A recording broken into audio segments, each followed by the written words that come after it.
On the ceiling of the tomb of King Ramesses VI, there is a scene of the birth of the sun that represents the last hour of the Book of the Night.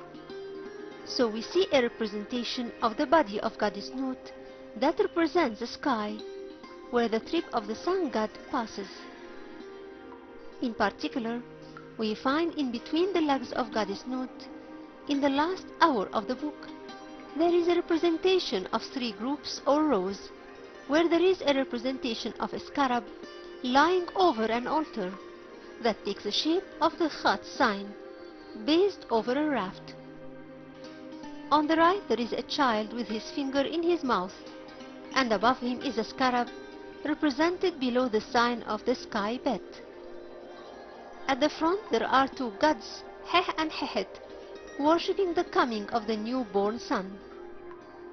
In the middle row, there is a representation of two boats, representing the night boat and the day boat, sailing above noon.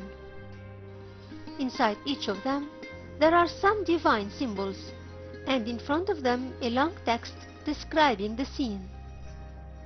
In the third and final row, close to the feet of Goddess Nut, we find both Isis and Nebet-Het exchanging the sun disk to transport it from night to day.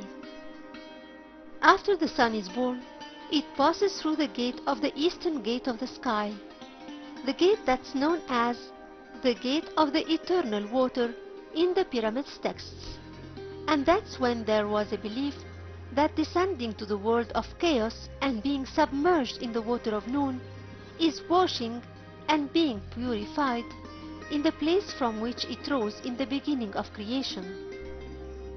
There are other tales of the birth of the sun god, like the birth and rejuvenation of the sun god in the 12th hour of the Emid Wat book.